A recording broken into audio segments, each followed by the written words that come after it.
प्यारे विद्यार्थियों, अगर आपने गलती से इस वीडियो पर हाथ रख दिया है तो कसम से बता रहा हूं, अगर तुमको नीट में सिलेक्शन चाहिए, अगर तुम चाहते हो कि तुम्हारा पक्का नीट में सिलेक्शन हो जाएगा, मैं गारंटी के साथ दावा कर सकता हूं तुम्हारा सिलेक्शन करवा कर रहूंगा। ये मैं पूरे गारंटी के साथ कहता हूं। अगर तुम्हारा फर्स्ट अटेम्प्ट है, तुम्हारा सेकंड अटेम्प्ट, तुम्हारा थर्ड अटेम्प्ट है, अगर तुमको सिलेक्शन चाहिए तो 10 दिन का मैं टाइम टेबल बता रहा हूं, और ऐसा टाइम टेबल बताऊंगा दोस्तों सीधे आपके दिमाग में फीड हो जाएगा और आप पहले अटेम्प्ट में नीट क्वालिफाई करने का दम रखते हो, ये मैं गारंटी के साथ कह सकता हूं।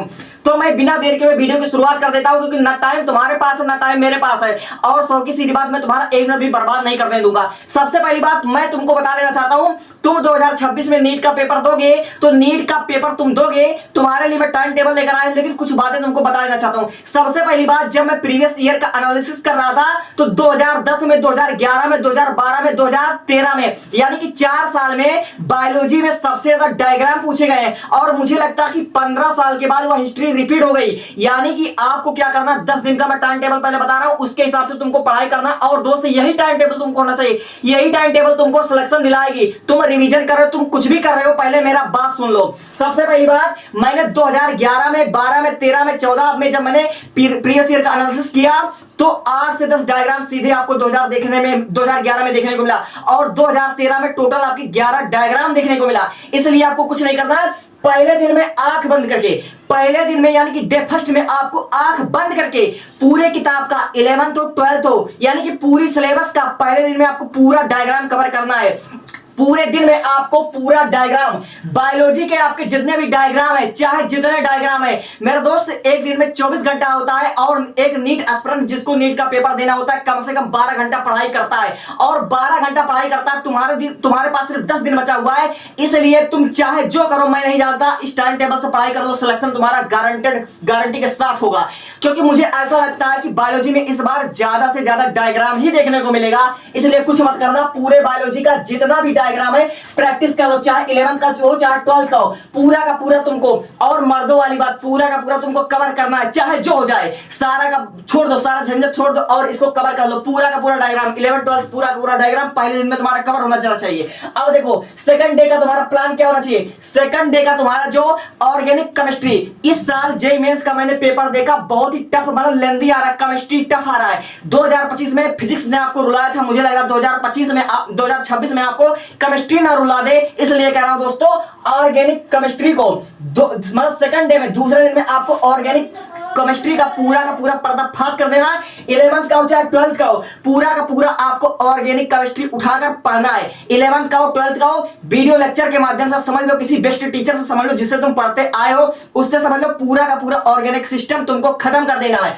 ऑर्गेनिक सिस्टम का खेल खत्म, क्योंकि इससे अगर मेरे दोस्त 8 से 10 डायग्राम आए थे 2011 में, 2013 में आपके 11 डायग्राम, यानी कि पूरा 50 नंबर का 10 क्वेश्चन, यानी कि आपका 40 नंबर का तो सीधा डायग्राम ही आ जा रहा है दोस्तों।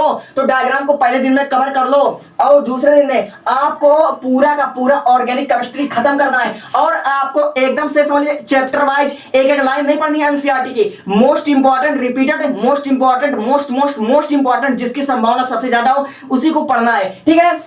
अब डे थर्ड में आपको कुछ नहीं करना। डे थर्ड में आपको जो आपका जेनेटिक्स है, एवोल्यूशन है, मानव शरीर की क्रियाविधि है, इसको आपको खत्म करना है। देखो आपके पास 10 दिन है, बायोलॉजी में टोटल आपके 10 यूनिट है, 10 यूनिट है ना आपके पास, तो आपको भैया यूनिट वाइज से पढ़ने की कोई जरूरत नहीं, क्योंकि अब यहाँ पर यूनिट नहीं देखा जाएगा, यहाँ पर अब सिलेबस नहीं देखा जाएगा, यहाँ पर मोस्ट इंपॉर्टेंट क्वेश्चन देखा जाएगा, क्योंकि मुझे सिलेक्शन चाहिए। आपको सिलेक्शन चाहिए ना, तो तीसरे दिन में आपको जेनेटिक्स, इवोल्यूशन तथा मानव शरीर की क्रियाविधि, इसको पूरा कवर कर डालो, क्योंकि इससे फिक्स है कि क्वेश्चन आने ही आने, आपका समझ लीजिए कि पूरा 30 से 40 नंबर इस चैप्टर से आ जाता है, क्योंकि जेनेटिक्स से आपसे 3 से 4 क्वेश्चन आपसे पूछा जाता है, ठीक है दोस्तों। अब क्या करना आपको चौथे दिन में, फिजिक्स में मेरे दोस्त आधुनिक भौतिकी, आपको इलेक्ट्रोडायनेमिक्स, करंट इलेक्ट्रिसिटी और मैग्नीशियम और एएमआई, इसको पूरा का पूरा आपको कवर करना। हाँ दोस्तों, 1 2 3 4 मत देखो कि 4 चैप्टर की 5 चैप्टर है, आपको पूरा कवर करना है। जितना अच्छे से कवर करोगे तुम्हारे सिलेक्शन के चांसेस बढ़ जाएंगे, और ये टाइम टेबल मैं पूरे बहुत सोच समझ कर बना रहा हूं, पूरे दिमाग लगाकर मैं बता रहा हूं, ठीक है। और आपको 5वें दिन में क्या करना, ऑल इन ऑर्गेनिक केमिस्ट्री, पूरा का पूरा अकार्बनिक रसायन खत्म करना है, चाहे 11th का हो चाहे 12th का हो, खत्म कर डालो, चाहे जैसे खत्म कर डालो। थोड़ा सोना कम कर दो, थोड़ा कुछ किसी भी काम से कंप्रोमाइज कर दो, लेकिन इस काम से कंप्रोमाइज नहीं करना। 10 दिन का टाइम बचा हुआ है। अब क्या करना, 6वें दिन में पूरा फिजिकल केमिस्ट्री, पूरा का पूरा फिजिकल केमिस्ट्री आपका खत्म होना चाहिए। और फिजिकल केमिस्ट्री इतना इंपॉर्टेंट है, इतना इंपॉर्टेंट है, सबसे ज्यादा जो आपका मतलब स्कोरिंग है फिजिकल केमिस्ट्री है। ठीक है, आपका ऑर्गेनिक केमिस्ट्री तो वैसे ही बनावली के सबसे ज्यादा क्वेश्चन इसी से आते हैं। ठीक है, अब आपको 7वें दिन में क्या करना आपको मैंने बता दिया, आप अच्छे तरीके जानते हो भैया नीट का एग्जाम देना टोटल आपका 10 दिन है, 10 यूनिट है। अब आपको क्या करना है 5 यूनिट 7वें दिन में 8वें दिन में पूरा बायोलॉजी का आपका 5 यूनिट एक दिन में खत्म करना है। और 5 unit NCERT line by line नहीं पढ़ना है। अगर आपके पास इतना समय, इतना क्षमता, इतना कैपेसिटी कि आप लाइन बाय लाइन पढ़ लोगे तो भैया आप बहुत महान इंसान हो, आप पढ़ लेना। लेकिन अगर आपके मन में थोड़ा बहुत डर है तो आपको मेरा दोस्त क्या करना 5 यूनिट आपको कवर कर लेना, कवर करना है मोस्ट इंपॉर्टेंट टॉपिक। और सबके साथ जितना आप जैसे डायग्राम पूरा अगर कवर करोगे तो इसके साथ प्रीवियस ईयर तो कवर होते रहेंगे ना दोस्तों, प्रीवियस ईयर सबके साथ आपका कवर होता रहेगा। इसमें मतलब कोई वो नहीं है, क्योंकि ऐसा कोई डायग्राम है ही नहीं आपकी किताब में जो आप मतलब समझ लीजिए 40-50% तो आपका मतलब आ ही चुका होगा प्रीवियस ईयर में। अगर मैं 2000 से बात कर लूं, पिछले मैं 25 साल के अगर प्रीवियस ईयर के क्वेश्चन की बात करूं तो आपका मतलब ये सब अगर करोगे पूरा तो आपका प्रीवियस ईयर वैसे रिपीट होता चला जाएगा। तो आपको प्रीवियस ईयर के जंजाल में नहीं फंसना है दोस्तों, बस आपको केवल फोकस करना है। ठीक है, और आपका जो 2 मतलब बचा है 2 दिन में, देखो मैंने आपको 8 दिन में पूरा का पूरा आपका बायोलॉजी खत्म हो चुका है और पूरा का पूरा आपका इनऑर्गेनिक केमिस्ट्री, ऑर्गेनिक केमिस्ट्री और आपका फिजिकल केमिस्ट्री पूरा केमिस्ट्री खत्म हो चुका है। और बचा है आपका 9वां और 10वां दिन। 9वां और 10वां दिन में जितना आपका टोटल फिजिक्स बनता है उसको आप लोग कवर कर लेना। बाकी चैप्टर जितने आपके चैप्टर बचेंगे उसको आपको 2 पार्ट में डिवाइड कर लेना है। और इस समय जो बच्चे कर रहे हैं कि एनसीईआरटी को लाइन बाय लाइन मत पकड़ो, आप सिलेबस को कवर करने भर का हमारे पास टाइम नहीं है। हमको भैया बस सिलेक्शन चाहिए किसी भी कीमत पर, हमको समझ लिया बस खाली क्या करना है नंबर स्कोर करना है। तो नंबर स्कोर करने के लिए सबसे बेस्ट मतलब टाइम टेबल यही है। पहले दिन में आपको क्या करना सारा का सारा डायग्राम 11th का 12th का पूरा डायग्राम में पहले फोकस करो, क्योंकि 2011 2012 2013 2010 का मैंने जब लगातार 4 साल का देखा तो मैंने कहा यार 40 नंबर तो केवल डायग्राम से आ जा रहा है। 11 चौके 44 नंबर तो आपका केवल डायग्राम से आ रहा है। जब 40 से 44 नंबर केवल बायोलॉजी में आपका फिक्स है और डायग्राम में बहुत से बच्चों को मतलब गलती हो जाता है, तो आपको क्या करना है ये डायग्राम पर आपको पकड़ बनानी है। पहले आप पहले दिन में डायग्राम कवर करोगे, दूसरे दिन में पूरा ऑर्गेनिक केमिस्ट्री, तीसरे दिन में आपका जेनेटिक इवोल्यूशन मानव शरीर की क्रियाविधि और चौथे दिन में आपको आधुनिक भौतिकी। इससे समझ लीजिए आपका 24 नंबर फिक्स होता है। और आपको इलेक्ट्रोडायनेमिक और करंट इलेक्ट्रिसिटी और आपको मैकेनिज्म और ईएमआई आपको पढ़ लेना है। और 5वें दिन में पूरा इनऑर्गेनिक केमिस्ट्री पढ़ लेना है। 6वें दिन में पूरा का पूरा फिजिकल केमिस्ट्री पढ़ लेना है। 7वें 8वें दिन में पूरा का पूरा बायोलॉजी खत्म होने जाना चाहिए, रिवीजन कर लेना।